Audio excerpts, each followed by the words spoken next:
Amen, amen. Amen, amen. Amen, amen.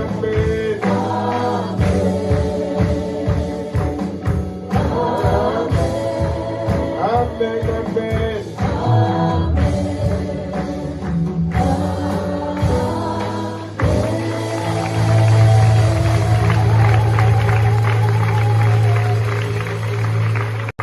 Comment gloire à Dieu? Comment gloire à Dieu? Ouais, bon, gloire à Jésus. Gloire à Jésus de ton voisin m'inquiète un peu ce matin. Le gloire à Jésus de ton voisin m'inquiète. Donne-moi un meilleur gloire à Jésus. Gloire à Jésus! Bonjour à tous. Bonjour à tous. Bienvenue à ici. C'est Paris. Ici c'est Paris. Ici c'est Paris. Et nous bénissons Dieu parce que nous sommes dans la bonne maison et dans la bonne saison. Nous sommes dans la bonne maison et dans la bonne saison. Une saison où Dieu a décidé de faire de nous les transporteurs de sa gloire. Oh, qui bénit Dieu pour ces 21 jours de jeûne et prière.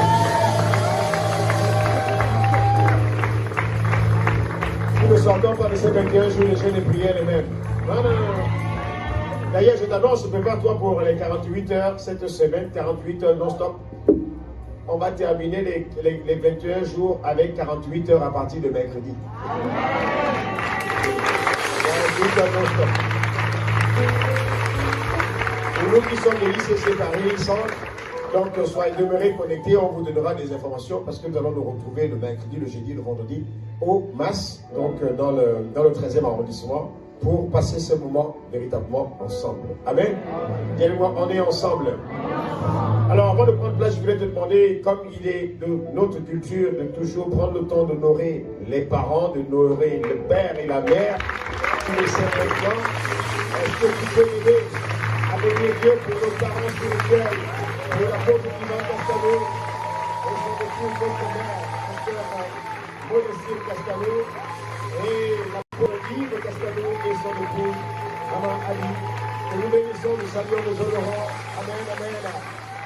Oui, parce que la qualité de père que tu as révèle la qualité de ton repère. Et c'est un aperçu avant impression de ton futur. Ah oui, et quand tu regardes leur futur, tu te dis, quand tu te projettes, tu te dis, ah oui, moi je vois que mon futur est glorieux. Dis avec moi, mon futur est glorieux. Alors, toi avec ton voisin et ta voisine qui est là, tu lui dis, ah, voisin, voisine, vraiment j'ai envie de prendre un selfie avec toi aujourd'hui. Parce que dans quelques jours, là, dans quelques temps, quand tes mains tu vas changer, que je vais juste te montrer mon selfie là pour dire aux gens, ah, moi aussi je le connais, hein. Moi aussi je le connais, hein. Ah, mais tu es en train de blaguer ou quoi? Tu blagues ou quoi? Moi, attends, je te dis de faire un selfie, tu n'es pas en train de faire le selfie. Fais le selfie avec ton vote, parce que...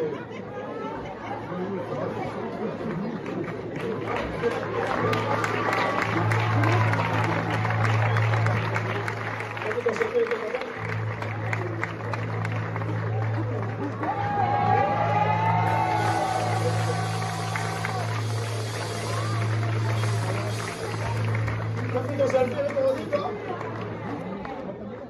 Parce que quelque chose est sur le point de se passer dans sa vie.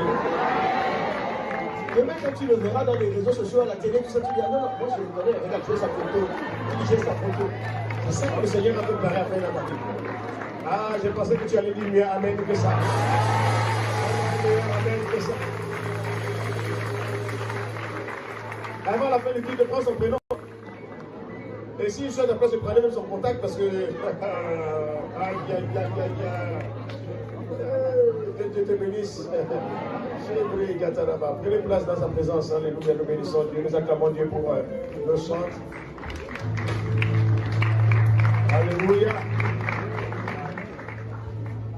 Frère, sœur, aujourd'hui, en guise d'introduction, j'ai juste envie de te dire que tu vis pour communiquer la vie de Dieu. Amen. Tu es sur la terre pour communiquer la vie de Dieu. Donne-moi un bon amen. Donne-moi un meilleur amen. J'entends pas ton amen. La Bible dit dans 1 Corinthiens chapitre 15 verset 45. Je vais lire d'abord dans la version du semeur, ensuite je lirai dans la version seconde 21. La Bible dit: le premier homme, Adam, devint un être vivant, doué de la vie naturelle. Le dernier Adam est devenu, lui, un être qui, animé par l'esprit, communique la vie. Second 21, c'est pourquoi il est écrit, le premier homme, Adam, devint un être vivant. Le dernier Adam est un esprit qui communique la vie. Est un esprit qui communique la vie. Dieu a tout fait pour un but. Dieu a tout fait, son plan est parfait. Et rien ne peut changer, empêcher le plan de Dieu de s'accomplir. Le plan de Dieu pour ta vie est parfait, il va s'accomplir. Aucun esprit, aucune entité n'est capable d'empêcher le plan de Dieu de s'accomplir. Lorsque Dieu a créé le premier homme, le premier Adam, lorsque Dieu l'a créé pour un but. C'était pas pour qu'il se marie, qu'il ait des enfants et qu'il fasse des selfies et qu'il envoie sur les posts de like et autres là. Non, Dieu l'a créé pour un but, c'était pour qu'il domine sur la création que Dieu avait dominée. Mais il s'est passé une chose, en fait, dans le plan de Dieu voulait que pendant que l'homme obéisse à Dieu, pendant que l'homme est en train d'obéir à Dieu, il va accomplir ce mandat. Mais le premier Adam a été séduit. Il a été séduit par le diable. Et quand le diable pensait qu'après avoir séduit le premier Adam, et lui ayant retiré la domination, le diable pensait qu'il avait gagné. Mais il y a une chose que le diable ne savait pas. C'est qu'il s'agissait juste d'un prototype que Dieu avait d'abord mis sur le marché, sachant qu'il avait d'abord mis l'ombre sur le marché. Dieu a mis l'ombre sur le marché et Dieu a réservé la réalité pour après. Oh, c'était un lobe que Satan n'avait pas compris, quoi, tu vois. Et le diable, hein, Dieu lui a fait un lobe. Il a envoyé l'ombre d'abord. Et quand il a d'abord envoyé l'ombre, tu vois, c'est quand on crée des produits là, on crée d'abord un spécimen qui est on dit, c'est juste un modèle d'exposition. Enfin, pas ce qu'on ne vend pas là, le modèle qu'on ne vend pas. Voilà. Hein? Comment? Non, échantillon, voilà. C'était juste l'échantillon. Mais pas l'original, quoi. C'était le factice. Voilà, factice. Voilà, vous savez, quand vous allez chez les bijoutiers, et ils mettent d'abord ce qui est là. C'est pas le vrai bijou qui est à la vitrine, là, qui est fou. Non, non. Les véritables sont gardés. Vous voyez, non? Voilà, c'est mieux comme ça. C'est mieux comme ça. Donc vous allez y mettre ça juste, c'est un factice, juste pour te donner ça, juste la forme. Mais c'est pas le véritable bijou. Dieu avait fait ça. Donc le diable est venu comme un braqueur. Il a braqué la bijouterie. Et il a pris tout ce qui était à la vitrine. Ah non, Dieu est trop fort. Dieu est trop fort. Dieu est trop fort. Dieu est trop fort. Dieu est trop fort. C'est ça le premier Adam. Comprends bien, c'est ça le premier Adam. Mais Dieu a réservé, ça c'était l'ombre, Dieu a réservé la réalité. Et la réalité, c'est ce que Dieu a appelé Christ. Oh, le véritable bijou s'appelle Christ. Et je suis venu t'annoncer, Christ, que tu n'as pas encore compris jusqu'à présent, Christ c'est la dimension de Dieu à l'intérieur de l'être humain. Donc tu comprends que tu es Christ. Il y avait Jésus d'abord, et puis il est devenu Jésus-Christ. Il y avait Serge, et puis il y a Serge Christ désormais. Il y a qui? J'ai pas entendu. J'ai pas entendu. J'ai pas entendu. Je crois que tu es en train de dire Serge Christ, c'est ça? Tu dis quoi? Mais j'ai pas entendu. Oh, acclame Dieu pour quand même.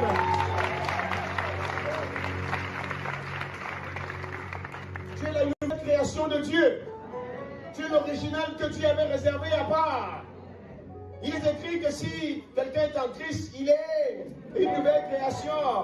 Les choses anciennes sont passées. Voici, toutes choses sont devenues nouvelles.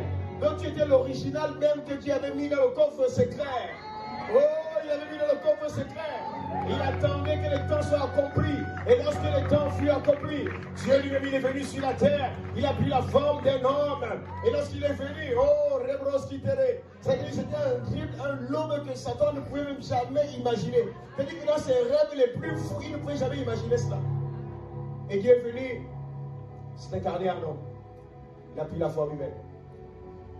Il a démontré ce que signifie être une vie gouvernée par l'Esprit, remplie du Saint-Esprit, conduite par l'Esprit et revêtue de l'Esprit.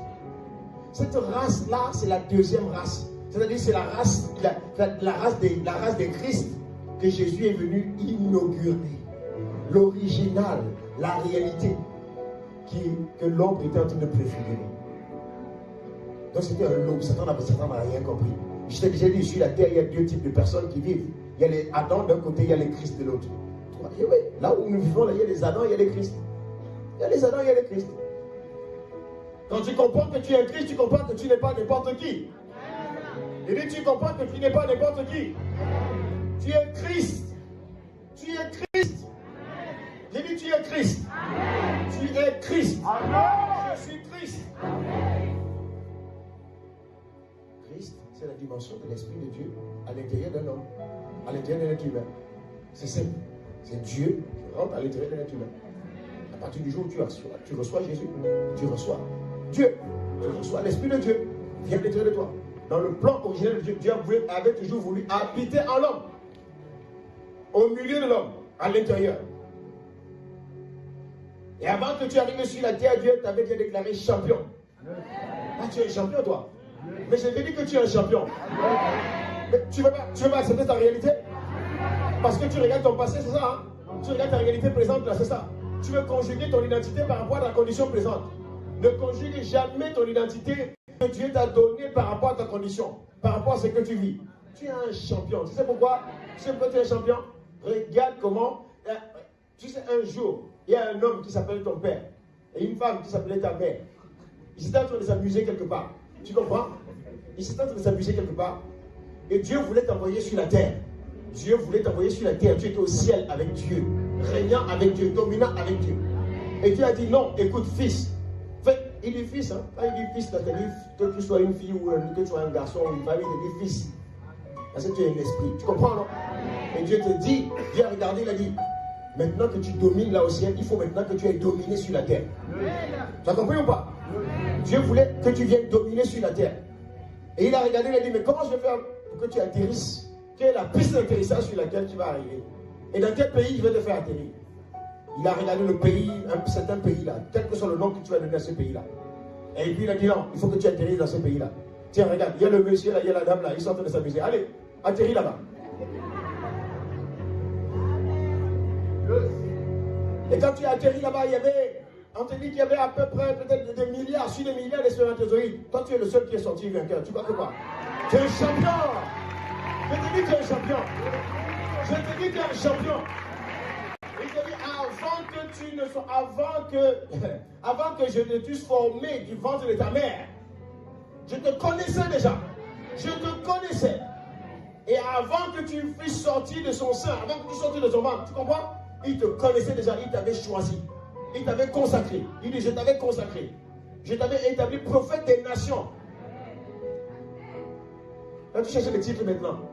Tu es établi prophète des nations avant même que tu sois sorti du sein de ta mère. C'est-à-dire, tu es appelé à parler aux nations. Les nations, ce sont les sphères d'influence.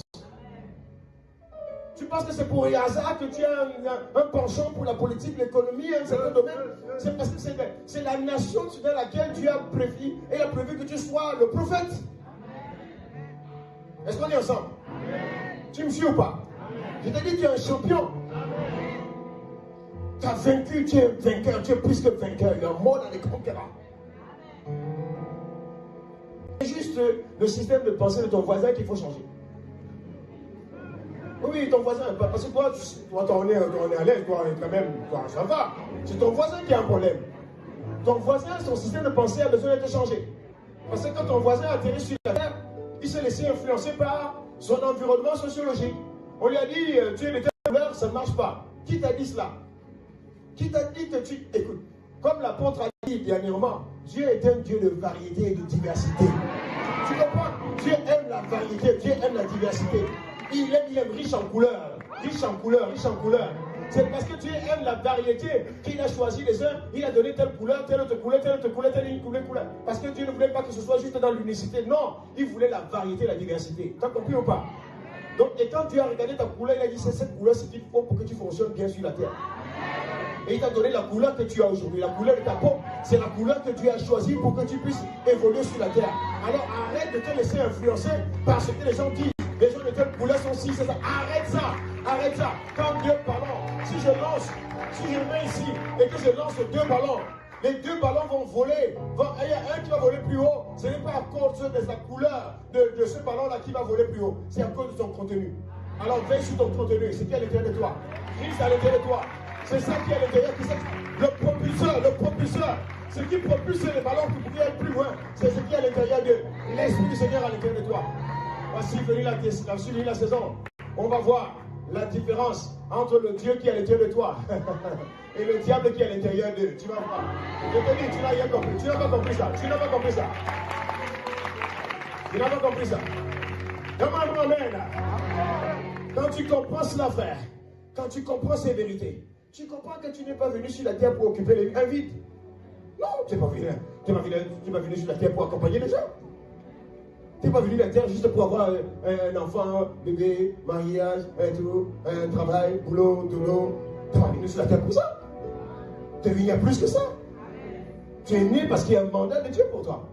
Dieu t'a donné un mandat. Tu es venu pour faire quelque chose sur la terre. Ton voisin n'a pas compris ça. Bientôt, tu vas parler à ton voisin. Parce que moi, je suis fatigué de lui parler. Je suis fatigué de lui parler. Tu es venu sur la terre pour accomplir les projets de Dieu. Les projets que Dieu a formés sur toi. Sur toi, avant que tu sois conçu dans le ventre de ta mère. Il avait formé des projets que tu veux venir accomplir sur la terre. Tu es né pour accomplir les desseins de Dieu dans ta génération, dans ton époque. Je n'ai pas entendu ton amen là. Comment un meilleur amen là? Tu es né pour accomplir les bonnes œuvres qu'il a préparées d'avance afin que tu viennes les pratiquer. Il y a des bonnes œuvres que tu dois pratiquer. Des œuvres, de bonnes œuvres doivent sortir de ta vie. Tu es né pour afin d'aller faire de toutes les nations des disciples. Tu es né pour faire des disciples. Tu es né pour faire des disciples. Tu es né pour aller de lieu en lieu faire du bien. Oui, c'est ça. Faiseur du bien. C'est ton identité. Faiseur du bien. Et détruis tous ceux qui sont sur l'empire du diable. Et tu pensais que juste un faiseur, tu pensais juste à la dimension des spirituels. Dieu t'annonce la dimension des faiseurs du bien. Tu vas aller de lieu en lieu faire du bien. Ton amen là. Alors frère, cela exige, tu vois, ton véritable bonheur va venir à partir du moment où tu accomplis les desseins de Dieu. Ton véritable bonheur vient à partir de là. Alors le titre du message de ce matin, ton véritable bonheur vient lorsque tu communiques la vie de Dieu. Ton véritable bonheur vient lorsque tu communiques la vie de Dieu. C'est le titre du message de ce matin. Tu vois, lorsque tu communiques la vie de Dieu, tu as compris que le deuxième Adam que tu es un communicateur de vie. Tu as l'esprit de vie à l'intérieur de toi. Il communique la vie. Parce que tu as l'esprit de vie à l'intérieur de toi, tu communiques la vie. Tu es né pour communiquer la vie. Et donc ton véritable bonheur vient à partir du moment où tu communiques la vie de Dieu. Ton véritable bonheur vient lorsque tu es en train d'accomplir les desseins que Dieu a formés pour toi. Ton véritable dessein, ton véritable bonheur vient à partir du moment où tu portes les fardeaux de Dieu. Quand tu es en train de porter les fardeaux de Dieu, que tu fais sortir des fleuves d'eau vive de l'intérieur de toi. C'est là que ton bonheur vient. Et je t'annonce que la saison de ton accouchement est arrivée. La saison de l'accouchement des fardeaux de Dieu est arrivée dans ta vie au nom de Jésus. Oui, c'est la saison de l'enfantement. Cela va arriver. Alors, dis avec moi, il faut que ça sorte. Il faut que ça sorte. Il dit, dis encore, il faut que ça sorte. Mais tu vois, pour que ça sorte, frère, ça, il faut ta pleine coopération. Il faut que tu coopères. Tu ne peux pas juste dire, ah ben oui, non, bon, voilà, mon passé, mon histoire et tout. Non, frère, écoute, il y a quelque chose qui doit sortir de ta vie. Cette saison-ci. C'est passé. Adopte, premièrement, qu'est-ce que tu dois faire? Adopte la mentalité de ceux qui portent les fardeaux de Dieu. Quelle est la mentalité de ceux qui portent les fardeaux de Dieu, pasteur? Il y a une différence entre ceux qui portent les fardeaux de Dieu et ceux qui ne portent pas les fardeaux de Dieu. Lorsque tu vois un homme ou une femme qui porte, je crois que j'ai employé le micro. Lorsque tu vois un homme ou une femme qui porte le fardeau de Dieu, il ne se contente plus simplement de recevoir. Mais il prend plaisir, il prend plus plaisir à donner. Ah ben oui, un porteur de fardeau de Dieu prend plaisir à donner. Il prend plaisir à donner. Un croyant qui ne se contente pas seulement de recevoir, de chauffer les bancs de l'église le dimanche, il est prompt à donner. Ça, c'est un véritable. Vous savez, il y en a qui viennent dans l'église. Hein? il est dans l'église, ok, bon.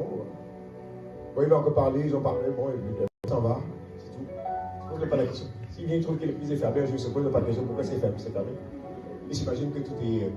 Oui, c'est normal, tout est normal. Bon, on vient en parle. Même le micro là, bon, le micro il doit être là, c'est naturel, c'est normal que le micro soit là. Une chaise est là, c'est normal qu'une chaise soit là, c'est normal. Il y a un pupitre, c'est normal. Il y a des gens qui c'est normal, il y a des appareils, quelqu'un qui touche les appareils, c'est normal.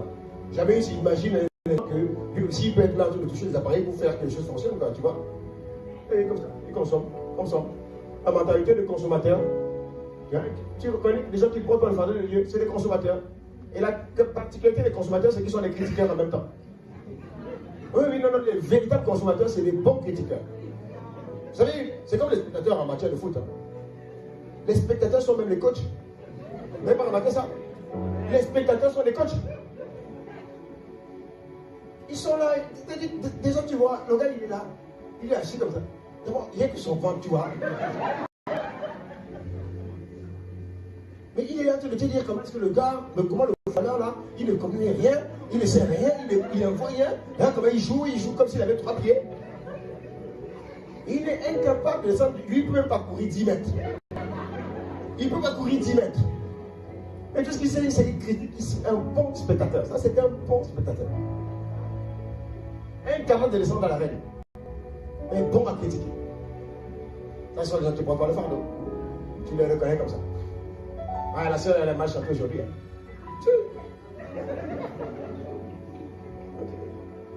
Oh, qu'est-ce qu'il y a eu au pasteur aujourd'hui? Oh, les gens sont bizarres, les gens sont. Tout. Il n'a jamais rien fait. Et ça, tu le connais là, la mentalité de ceux qui ne portent pas le fardeau de Dieu. Donc aujourd'hui, sans être prophète, tu vas pouvoir commencer à identifier ceux qui ne sont pas les fardeaux, qui portent le fardeau de Dieu. En tout cas, on parle à ton voisin qui n'est pas venu aujourd'hui. Hein. Non, c'est pas toi, même. Quand même, tu n'es pas là. Ceux qui portent le fardeau de Dieu sont prêts à mettre tout au service de Dieu. Ils mettent leur tout, ils mettent leur cœur, ils mettent leur temps, ils mettent leur argent, ils mettent leur talent au service de l'avancement du royaume de Dieu. Ils descendent dans l'arène, ils mouillent le maillot. Ils mouillent le maillot. Il de mouiller le maillot au nom de Jésus. Il est de mouiller le maillot au nom de Jésus. Il y a aussi une différence entre ceux qui servent même Dieu avec le fardeau et ceux qui servent Dieu sans le fardeau. Oui. Ça aussi, il faut le dire. Celui qui sert Dieu avec le fardeau, il a un cœur qui bat pour les âmes. Et celui qui sert Dieu sans le fardeau a un cœur qui bat pour son âme.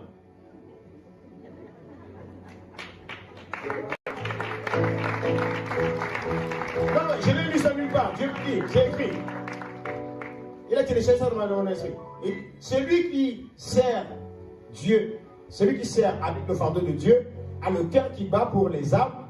Celui qui n'a pas le fardeau de Dieu a le cœur qui bat pour son âme. Tu comprends en d'autres termes que celui qui sert Dieu avec le fardeau, il est christocentrique. Et celui qui sert Dieu sans le fardeau est égocentrique. Il n'y a que lui, égocentrique. L'autre, il est christocentrique. Il court sur les intérêts de Christ. Il ne pense pas qu'à lui. Il ne pense pas qu'à lui. Il pense aux autres. Il pense à ce qui va faire le plaisir de Christ. L'autre, il pense uniquement à ce qui fait son plaisir. Il veut servir Dieu, mais comme lui, il pense bon. Pas comme Dieu pense bon. Pas comme l'organisation pense bon. Vous n'avez jamais vu des gens comme ça? Ils arrivent dans une organisation. Ils commencent à critiquer. Ils commencent à dire non, pourquoi on fait ça comme ça? Pourquoi on fait ça? Avant, là où j'étais là-bas, on fait comme si. Qu'est-ce qui t'a fait partir de là? Qu'est-ce que tu viens vers ici? Dans l'entreprise où tu travailles là, dis-moi. Quand tu arrives dans l'entreprise où tu travailles, c'est toi qui donnes le cahier des charges ou bien on te dit ce que tu dois faire? Quand tu arrives dans l'entreprise, on prend le premier jour, on te fait asseoir, on t'explique comment les choses fonctionnent ici. Et tu dis oui et tu signes. Mais quand tu arrives à l'église, tu veux servir. On te dit voici comment le service se passe. Toi tu dis non. Là où j'étais, ça se passait comme ça. Va là où tu étais. Retourne là-bas. Retourne là-bas, s'il te plaît. Retourne là-bas. Quand tu viens dans une organisation, tu te soumets à l'ordre que tu as trouvé établi. Même si tu t'appelles, je ne sais pas comment, Le footballeur là de Paris Saint-Germain. Elle s'appelle Mbappé. Ou Mbappé, ça dépend comment tu te positionnes. Acclamez Jésus.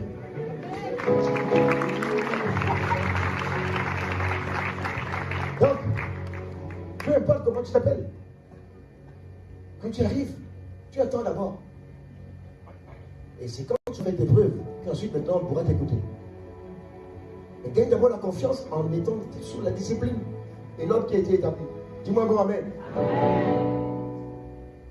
Alors frère, je suis en train de te dire une chose.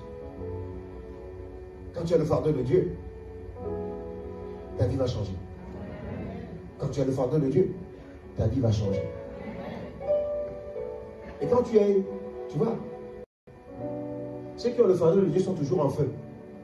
Non, ils sont toujours en feu. Ils sont toujours embrasés. Ils ne sont pas juste un simple serviteur. Il y a une différence entre un serviteur et un sacrificateur. Dieu t'appelle à être un sacrificateur et pas juste un serviteur. Un sacrificateur.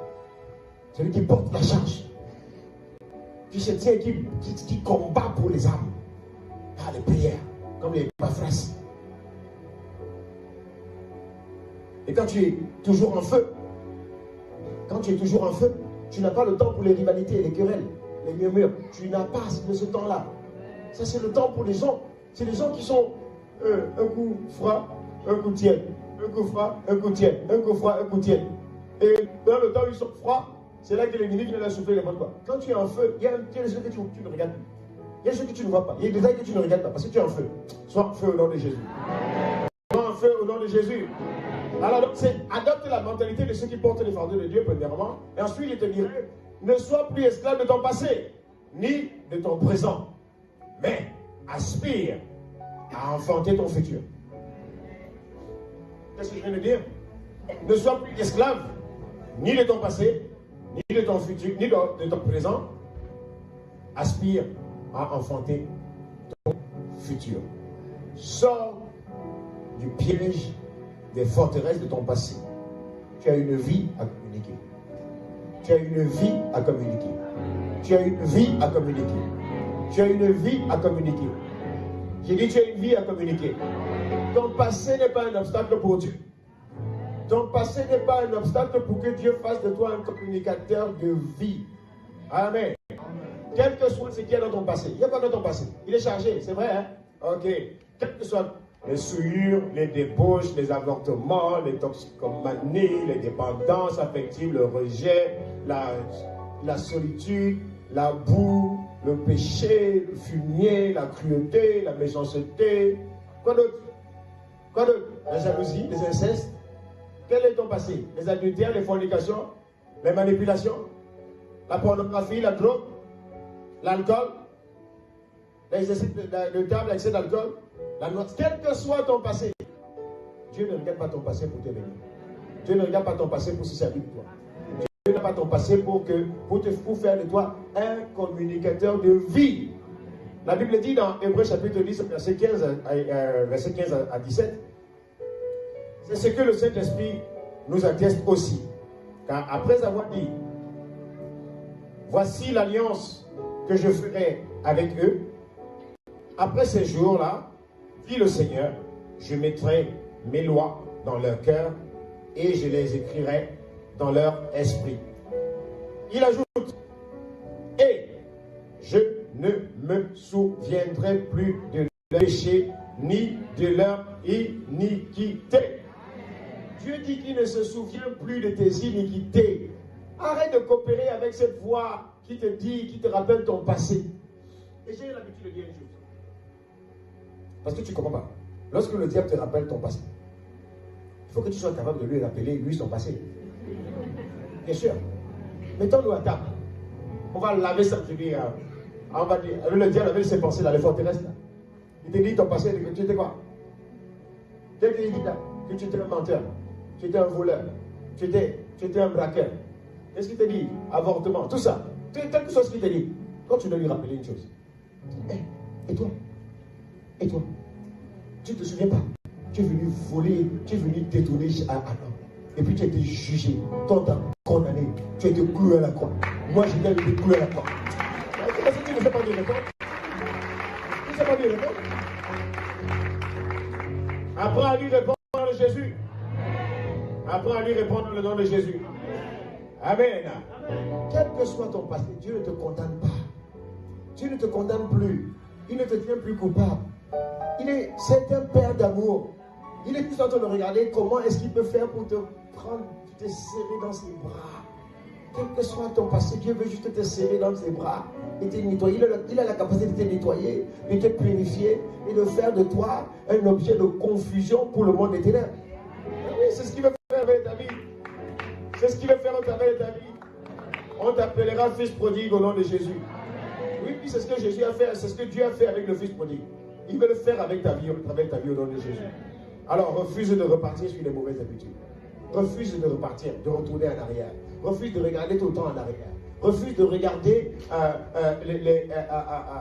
refuse ces mauvaises habitudes du passé, ces lourdeurs, ces paresses-là.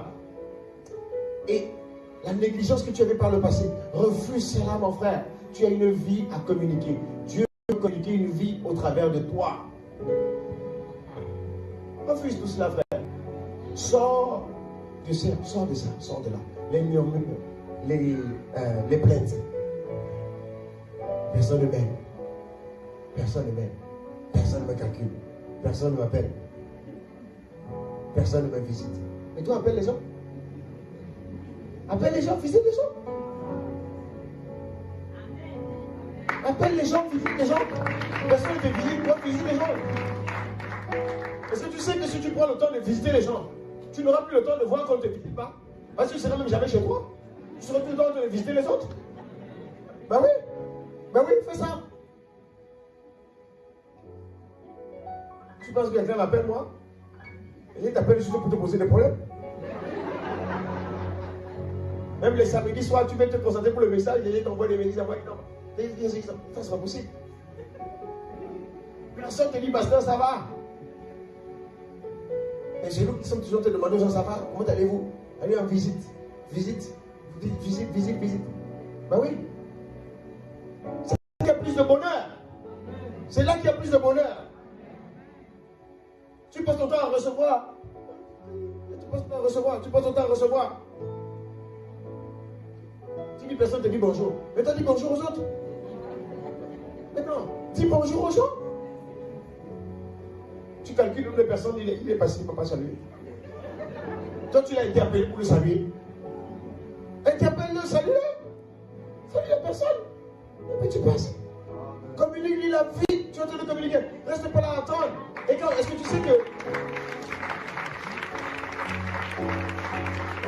Est-ce que tu sais que quand tu fais ça, si tu restes à te morfondre dans ton coin, dans une carcasse là, tu deviens comme la tortue, ta vie devient comme une tortue. Tu sais comment la tortue est?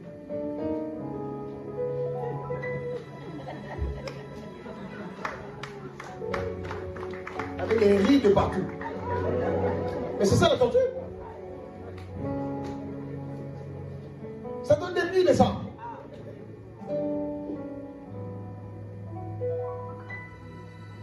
Quand tu communiques la vie aux autres, tu communiques la bienséance, la bienveillance.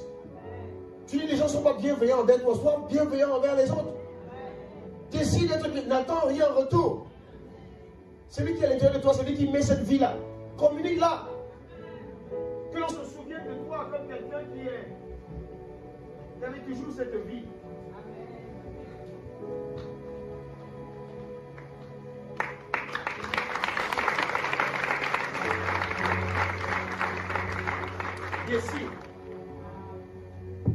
Décide aujourd'hui. Tu vois, dis-toi toujours un jour. Ce que je vais te donner là comme exemple va te choquer. Ça fait partie de mes notes. Mais ça va te choquer. Un jour. Dans 100 ans. La plupart d'entre nous, on ne sera plus là. On ne sera plus sur la terre. On sera retourné à la partie céleste. Mais imagine-toi un seul instant. Le jour où tu partiras. Imagine-toi dans cette pièce-là, dans ce coffre.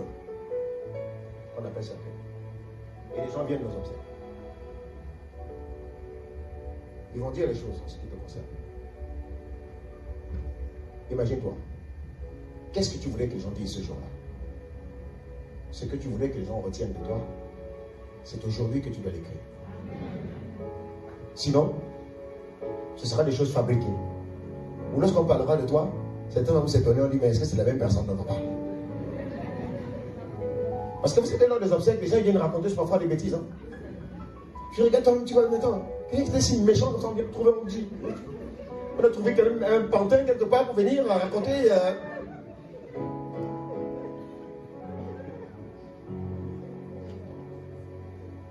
Et même ils savent que ce qu'ils sont devenus n'est pas sincère. Donc toi, c'est aujourd'hui que tu dois décider qu'est-ce que tu aimerais que l'on se souvienne de toi. Tes enfants, qu'est-ce qu'ils diront de toi? Tes collègues, quel est le souvenir qu'ils garderont? Tes patrons, garderont quel souvenir? Tes frères et sœurs en Christ, ton pasteur, il parlera, il dira quoi? C'est aujourd'hui qu'on écrit les pages de cette histoire. Chaque jour, on écrit ces pages. La décision, c'est de faire sortir Christ.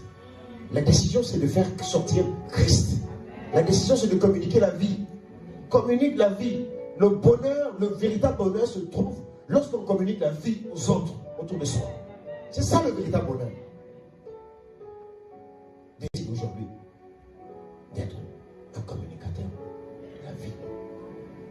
Troisièmement, laisse de côté les distractions et les futilités. Focalise-toi sur la vie divine que tu dois communiquer. Tu as une vie à communiquer. Je te prends cet exemple. Une femme enceinte et dont la grossesse est à terme sera toujours tellement focalisée sur sa grossesse qu'elle ne considérera même plus les paroles négatives ou les insultes qu'on peut lui adresser. Parce qu'il y a des mamans ici, elles peuvent attester cela. Une femme qui est enceinte, elle est focalisée. Sa mère est là. Surtout quand elle est presque à terme. Tu peux tout dire. Elle c'est juste. C'est pour ça que le chant de tout à l'heure, out of my belly, shall flow rivers of living water. Et de manière prophétique, je t'ai dit de mettre la main sur le ventre. C'est pour que tu sois focalisé. Il y a quelque chose à l'intérieur de toi. Il y a une vie. Comme une femme qui porte une vie à l'intérieur d'elle, qui doit sortir. Cette vie, c'est maintenant qu'elle va sortir. Quand tu perds la conscience du fardeau de Dieu, c'est alors que tu commences à considérer tous les mensonges du diable, qu'on appelle les forteresses. Parce que tu perds cette conscience-là. Une femme enceinte qui perd la conscience de ce qu'elle est presque à terme, elle va commencer à se comporter n'importe comment. Les gens vont demander si elle est folle ou qu'est-ce qui lui arrive. Même une folle qui est enceinte, on a vu des folles qui sont enceintes, elles deviennent sages. Ben oui. Ben oui.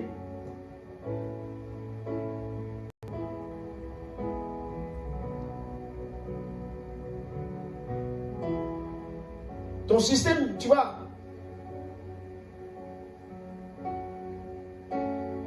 C'est que j'ai pris qu'à ICC Paris Centre devienne une église où chaque membre a la conscience qu'il est enceinte de tes fardeaux. Une église focalisée sur les fardeaux de Dieu. Père, c'est notre prière. Je n'ai jamais vu une femme enceinte qui est presque à terme en train de se battre, de se bagarrer dans la rue. Non? Même avec son mari, c'est pas possible. Même si dans le couple il y avait des problèmes, quand elle est enceinte presque à terme là, le mari peut dire tout ce qu'il dit. Elle va tout le temps.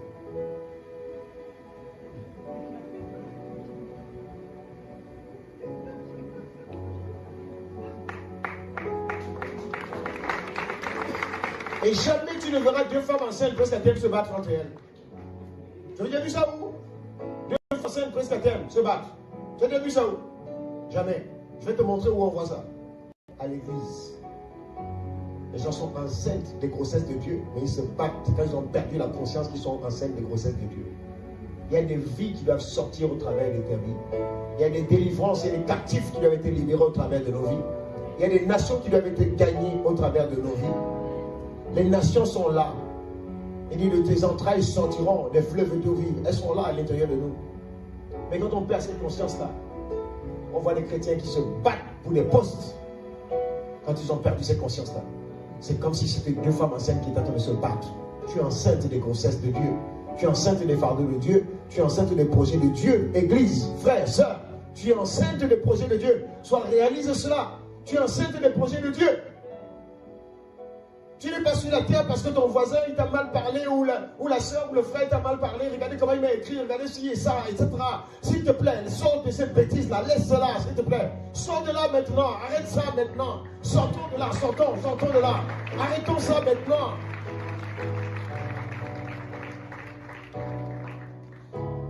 Le pasteur ne m'a pas appelé. Je sers, je travaille trop, je sers trop. J'ai besoin de l'équilibre entre la vie privée et le service à l'église.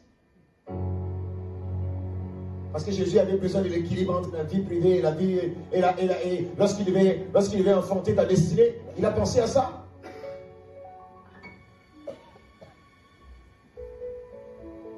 Tant que les âmes sont là, tant que les âmes sont dans le besoin, tant qu'il y a des cris, on n'arrêtera pas. On n'arrêtera pas. On n'arrêtera pas.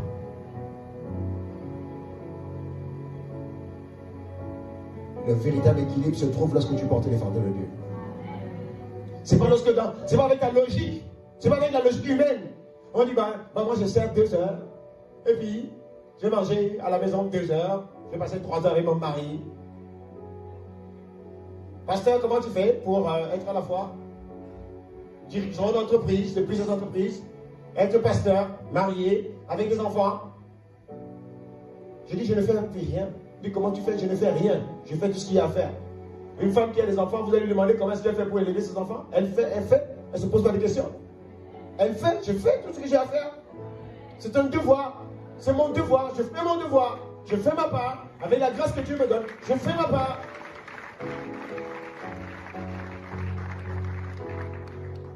Le pasteur, est-ce qu'à la maison, est-ce qu'il arrive à la maison? Mon épouse est là. D'ailleurs, j'ai béni Dieu pour le message qu'elle a prêché dimanche dernier. J'ai dit,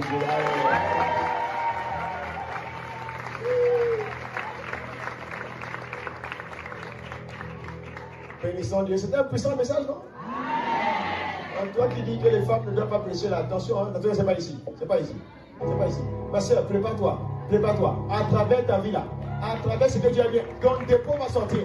Ton dépôt va parler. Tu iras prêcher. Tu prêcheras aux nations. Tu iras prêcher. Je te dis. Je te vois en train de prêcher, ma soeur. Je te vois en train de prêcher, en train de libérer les âmes. Je te vois en train d'imposer les mains, ma soeur.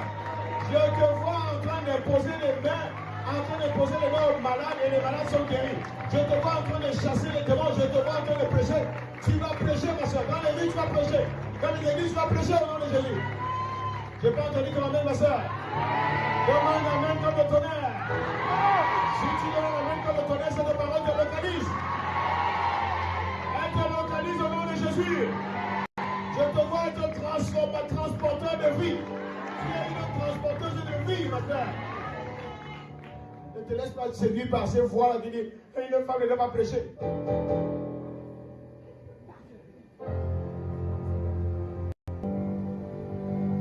Alors, qu'est-ce que je suis en train de te dire? Le temps est court, le temps va vite.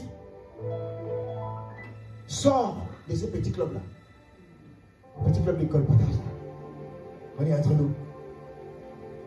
Je vais te dire, à la fin de ce culte, si tu es encore dans ce club-là, quand vous allez vous appeler pour faire les faux rapports, écoute bien ce que je te dis aujourd'hui. Quand vous allez vous appeler pour faire des fausses accusations entre vous, vous n'allez pas dormir cette nuit-là. Non, je suis sérieux dans ce que je dis. Je vous dis, vous n'allez plus dormir cette nuit-là. L'esprit est venu vous troubler. Le Seigneur va vous troubler à l'intérieur de vous. Pourquoi il va vous troubler? Parce que tu vois, il y a une vie que vous devez communiquer à l'intérieur de vous. Ce n'est pas une malédiction que je suis en train de prononcer sur ta vie. C'est parce qu'il y a une vie. Et quand tu ne communiques pas la vie, tu seras troublé. Tu seras troublé. Tu vas communiquer la vie au nom de Jésus. Tu dois communiquer la vie au nom de Jésus. Tu n'es pas heureuse dans cette vie-là. Sors de cette vie-là. Tu n'es pas heureuse, tu n'es pas épanouie. Ton âme aime ça, mais ton esprit n'aime pas ça. Alors fais la guerre à ton âme. Fais la guerre, résiste à ces pensées-là. Décide de sortir de là, sors de là, sors de là. Ce n'est pas ton univers naturel. Ton bonheur, c'est quand tu communiques la vie. Ton bonheur, c'est quand tu communiques la paix. Ton bonheur, c'est quand tu réconcilies les gens. Tu dis que ta vie serve à réconcilier et pas à diviser les gens. Que ta vie serve à réconcilier. Que ta vie serve à unir les gens et pas à les diviser, pas à les diviser, pas à les diviser, pas à les diviser, pas à les diviser.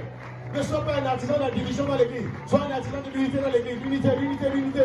L'unité, l'unité. Sois un artisan de l'unité dans l'église. Ne sois pas un artisan de comparaison. Ne compare, avec tel pasteur c'était comme ça, avec tel c'est comme...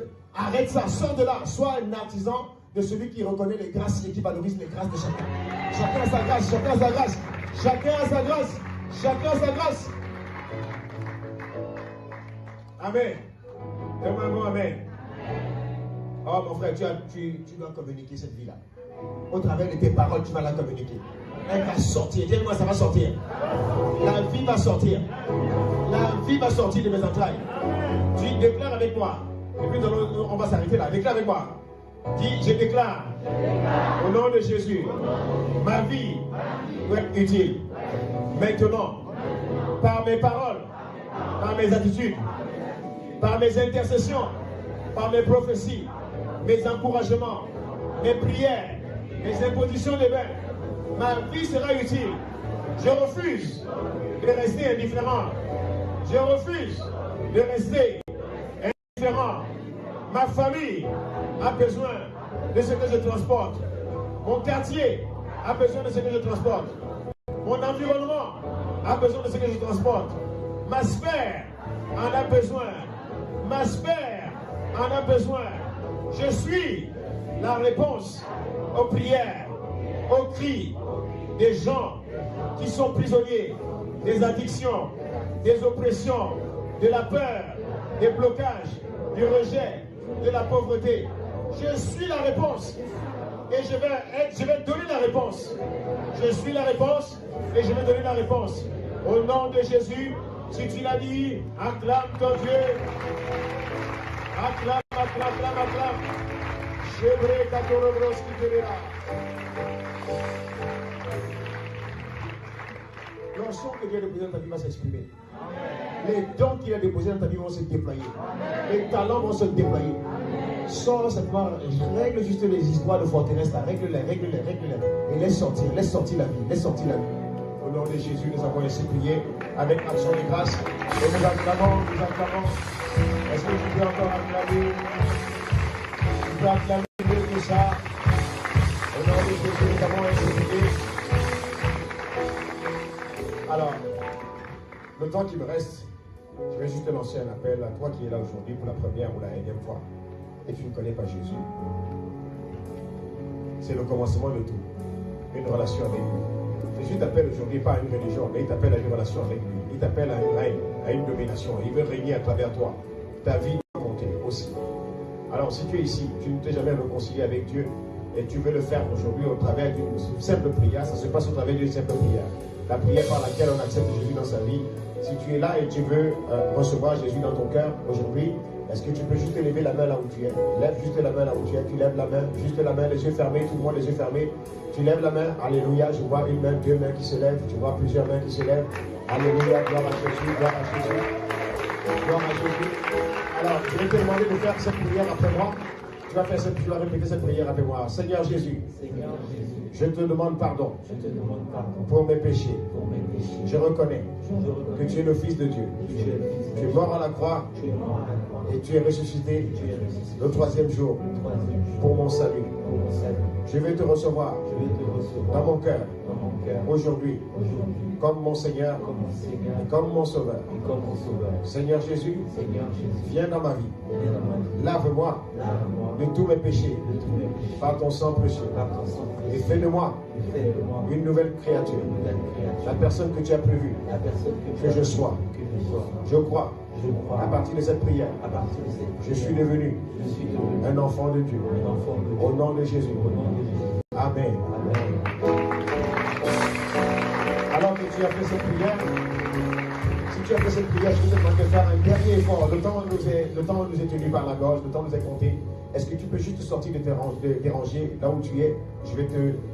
Pourquoi je te demande de sortir des rangées? Parce qu'on veut t'accompagner, on veut te tenir par la main. lorsqu'un enfant naît, on ne le lâche pas dans la nature.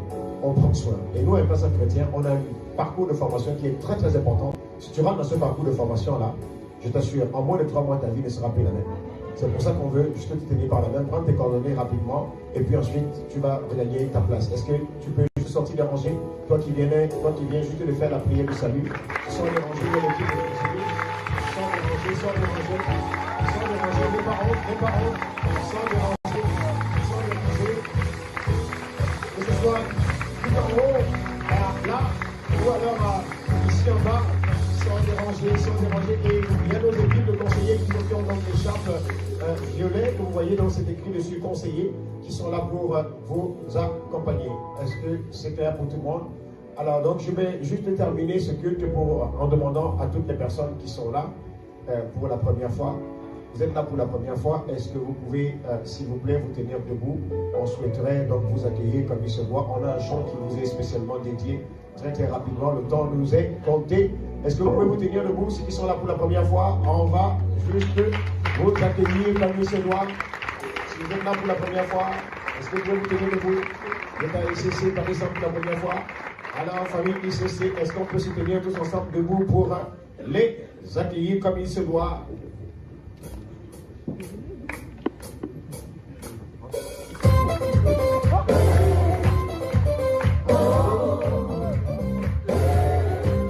Qu'est-ce qu'on dit?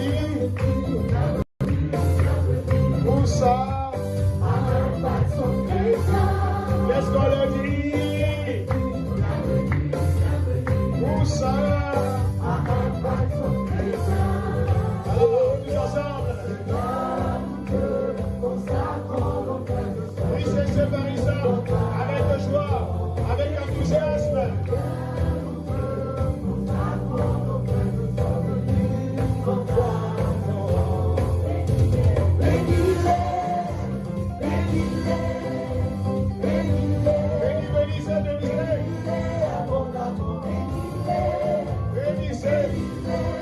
À gauche, à droite, de tous côtés.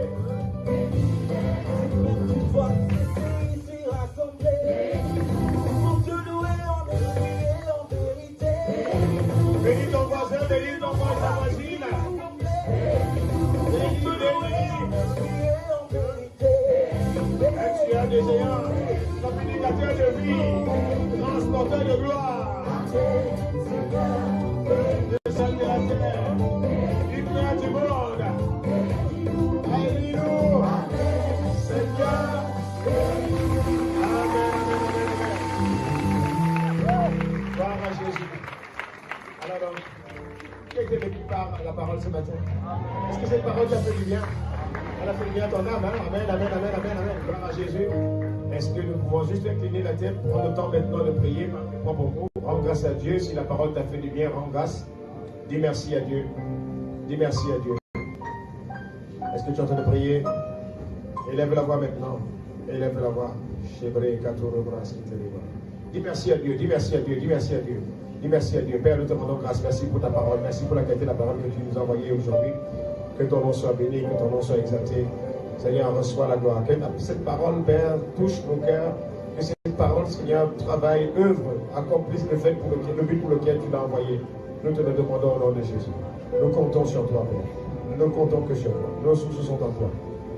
Dans le nom de Jésus, nous avons ainsi prié avec action de grâce. Je vais proclamer la bénédiction de Dieu sur ta vie pour cette semaine. Je proclame au nom de Jésus que cette semaine est une semaine bénie. Amen. Je dis cette semaine est une semaine bénie. Amen. Une semaine de faveur. Amen. Une semaine d'audace. Une semaine de hardiesse. Une semaine de faveur. Une semaine de connexion divine. Amen. Les connexions divines sont nouvelles. Amen. Les connexions divines viennent à toi. J'appelle des connexions divines. J'appelle des opportunités nouvelles. Amen. Cette semaine, opportunité nouvelle. Amen. Que toute âme qui a été forgée contre toi soit détruit au nom de Jésus. Amen. Soit sans effet au nom de Jésus. Qu'il n'y aura aucune catastrophe cette semaine. Amen. Aucun accident. Amen. Aucun incident. Amen. Cette semaine est une semaine bénie. Amen. La gloire de Dieu rayonne sur ta vie. Amen. Elle attire les contrats nouveaux. Elle attire les contrats nouveaux. J'appelle la grâce de 100 fois plus dans ta vie au nom de Jésus. 100 fois plus cette semaine au nom de Jésus. Attends-toi à 100 fois plus cette semaine au nom de Jésus. Amen. la grâce de notre Seigneur Jésus, l'amour de Dieu le Père et la communion du Saint-Esprit soient et demeurent notre partage dès à présent jusqu'à la fin de notre mission d'ambassadeur de Dieu sur la terre. Nous demeurons dans ta maison. Au nom de Jésus, nous avons ainsi prié avec action de grâce et nous disons Amen, Amen, Amen. Alors, juste rapidement, je demande à tous nos invités donc, qui sont là, tous ceux qui sont là pour la première fois, est-ce que vous pouvez, pendant ce temps-là, est-ce qu'on peut juste s'asseoir quelques secondes? Ça leur permet, eux, de sortir rapidement. Donc, tous ceux qui sont là pour la première fois, est-ce que vous voulez bien suivre nos équipes de conseillers qui sont sur les côtés? Les conseillers sont là, s'il vous plaît, pour récupérer, pour prendre, escorter nos bienvenus, nos bien-aimés qui sont là pour la première fois. S'il vous plaît. Donc, s'il vous plaît, est-ce qu'on peut les faire sortir? Si vous passez déplacer, ce n'est pas grave. Donc, occupons-nous de tous ceux qui sont pour la première fois. Est-ce qu'on les laisse sortir, s'il vous plaît? Rapidement. Vous sortez avant, ils sortent avant. Merci. Alors, ok, je crois que c'est bon. Alors, si c'est bon, nous allons maintenant vous demander de bien vouloir donc vous tenir debout et saluer les uns les autres. Alors, n'oubliez pas, s'il vous plaît, notre temps de prière cette semaine. N'oubliez pas également de vous inscrire pour la nuit de la traversée parce que les places sont limitées. Les places sont limitées pour la nuit de la traversée. Inscrivez-vous dès à présent. Et les vœux également, vous recevrez des informations pour cela. Saluons-nous les uns les autres. Le selfie de ton voisin, n'oublie pas cela. N'oublie pas le selfie de ton voisin. Et n'oublie pas d'aller liker le culte. Like le lien de ce culte. Tu mets des pouces.